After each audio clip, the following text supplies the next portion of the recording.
ढङ्ग छैन फेरि समात्ने हामी बिहान आउँदा यति धेरै घाम थियो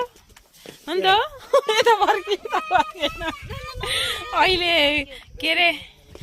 मौसम बादल लाएर पानी पर्ला जस्तो भएको छ हामी फर्किसकेका छौँ एकदम राम्रो छ रमाइलो भयो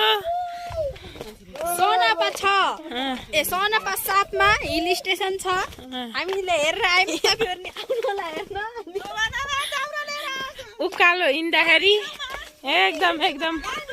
गाह्रो हुन्छ झर्दाखेरि सजिलो छ के हो र